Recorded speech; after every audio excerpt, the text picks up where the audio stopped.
रश्मिरथी द्वितीय सर्ग भाग 1 में आखिरी प्रसंग था कि कैसे भौरे के काटते रहने से कर्ण अथाह पीड़ा में है, परंतु बिना हिले वह कीट को भगा भी नहीं पा रहा कि कहीं गुरु की निद्रा में व्यघ्न ना पड़ी।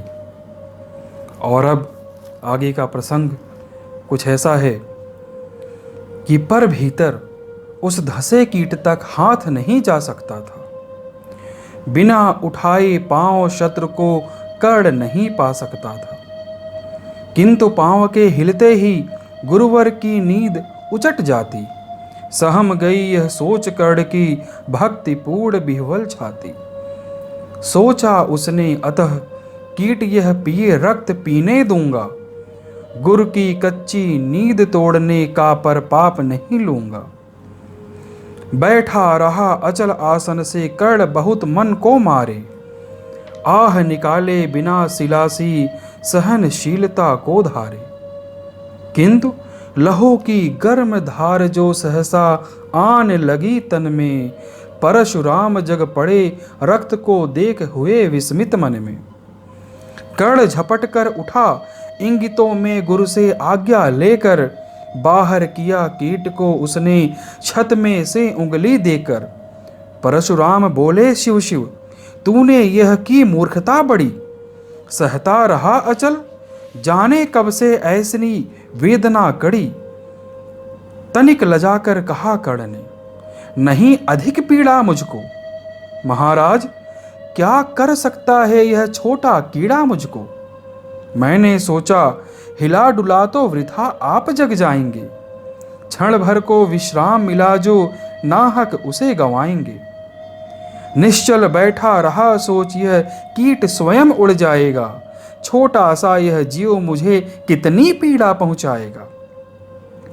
पर यह तो भीतर धंसता ही गया, मुझे हैरान किया। लज्जित हूं इसीलिए कि सब कुछ स्वयं आपने देख लिया। परशुराम गंभीर हो गए, सोच न जाने क्या मन में। फिर सहसा क्रोधाग्नि भयानक भवक उठी उसके तन में। दांत पीस आंखें तरेर कर बोले कौन छली है तू, ब्राह्मण है या और किसी अभिजन का पुत्र बलि है तू। सहनशीलता को अपनाकर ब्राह्मण कभी न जीता है, किसी लक्ष्य के लिए नहीं अपमान हलाहल पीता है। सह सकता जो कठिन वेदना, पी सकता अपमान वही। बुद्धि चलाती जिसे तेज का कर सकता बलिदान वही। तेज पुंच ब्राह्मण तिल तिल कर जले, नहीं यह हो सकता। किसी दशा में भी स्वभाव अपना वह कैसे खो सकता। कसक भोगता हुआ विप्न निश्चल कैसे रह सकता है। इस प्रकार की चुभन वेदना क्षत्रिय ही सह सकता है। तू अवश्य क्षत्रिय है पापी, बता न तो फल पाएगा। परशुराम के कठिन शाप से अभी भस्म हो जाएगा। क्षमा क्षमा हे देव दयामय, गिरा कर्ण गुरु के पद पर। मुख विवर्ण हो गया, अंग कांपने लगे भय से थर थर। सूत पुत्र हूं मैं, शूद्र कर्ण हूं, करुणा का अभिलाषी हूं। जो भी हूं पर देव आपका अनुचर अंतेवासी हूं। छली नहीं मैं हाय, किंतु छल का ही तो यह काम हुआ। आया था विद्या संचय को, किंतु व्यर्थ बदनाम हुआ। बड़ा लोभ था बनो शिष्य में, कार्तवीर के जेता का। तपो दीप्ति शूरमा, विश्व के नूतन धर्म प्रणेता का। पर शंका थी मुझे सत्य का अगर पता पा जाएंगे, महाराज मुझ सूत पुत्र को कुछ भी नहीं सिखाएंगे। बता सका मैं नहीं इसी से प्रभो, जाति अपनी छोटी। करे देव विश्वास भावना, और न थी कोई खोटी। पर इतने से भी लज्जा में हाय गड़ा सा जाता हूँ। मारे बिना हृदय में अपने आप मरा जाता हूँ।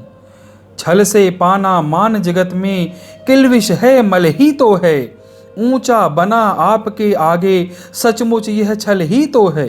पाता था सम्मान आज तक दानी व्रती बली होकर, अब जाऊंगा कहाँ स्वयं गुरु के सामने छली होकर। करें भस्म ही मुझे देव, सम्मुख है मस्तक नत मेरा। एक कसक रह गई नहीं पूरा जीवन का व्रत मेरा।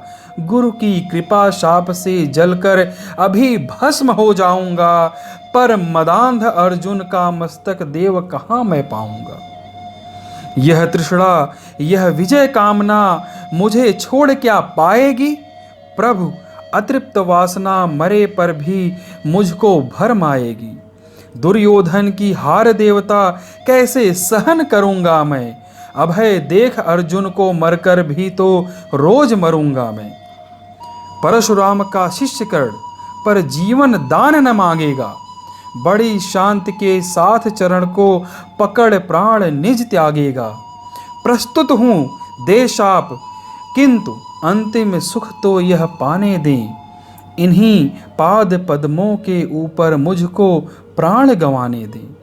लिपट गया गुरु के चरणों से विकल कर्ण इतना कहकर, दो कड़िकाएं गिरी अश्रु की गुरु की आंखों से बहकर। बोले हाय कर्ण तू ही प्रतिभट अर्जुन का नामी है।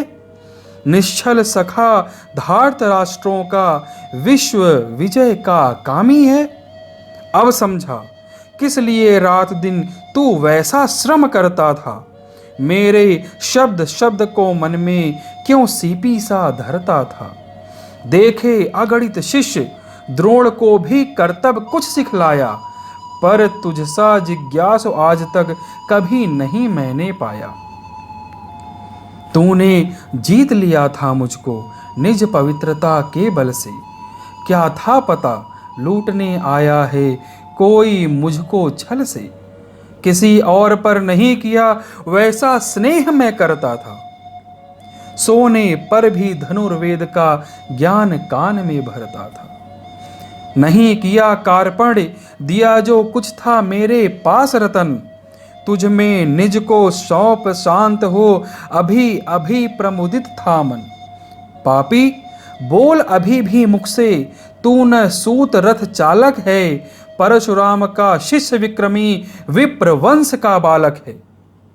सूत वंश में मिला सूर्य सा कैसे तेज प्रबल तुझको। किसने लाकर दिए कहां से कवच और कुंडल तुझको। सुत सा रखा जिसे उसको कैसे कठोर हो मारूं मैं। जलते हुए क्रोध की ज्वाला लेकिन कहां उतारूं मैं। पद पर बोला कर्ण दिया था जिसको आंखों का पानी। करना होगा ग्रहण उसी को अनल आज हे गुरु ज्ञानी। बरसाइए अनल आंखों से सिर पर उसे संभालूंगा। दंड भोग जलकर मुनि सत्तम छल का पाप छुड़ा लूंगा। परशुराम ने कहा कर्ण तू बेद नहीं मुझको ऐसी। तुझे पता क्या सता रहा है मुझको असमंजस कैसे। पर तूने छल किया दंड उसका अवश्य ही पाएगा। परशुराम का क्रोध भयानक निष्फल कभी न जाएगा। माना मान लिया था पुत्र इसी से प्राण दान तो देता हूं। पर अपनी विद्या का अंतिम चरम तेज हर लेता हूं। सिखलाया ब्रह्मास्त्र तुझे जो काम नहीं वह आएगा। है यह मेरा शाप समय पर उसे तू भूल जाएगा। कर्ण विकल हो खड़ा हुआ कह हाय किया यह क्या गुरुवर। दिया शाप अत्यंत निदारुण लिया नहीं जीवन क्यों हर। वर्षों की साधना साथ ही प्राण नहीं क्यों लेते हैं। अब किस सुख के लिए मुझे धरती पर जीने देते हैं। परशुराम ने कहा कर्ण यह शाप अटल है सहन करो। जो कुछ मैंने कहा उसे सिर पर ले सादर वहन करो। इस महेंद्र गिरि पर तुमने कुछ थोड़ा नहीं कमाया है। मेरा संचित निखिल ज्ञान तूने मुझसे ही पाया है। रहा नहीं ब्रह्मास्त्र एक इससे क्या आता जाता है। एक शस्त्र बल से न वीर कोई सब दिन कहलाता है।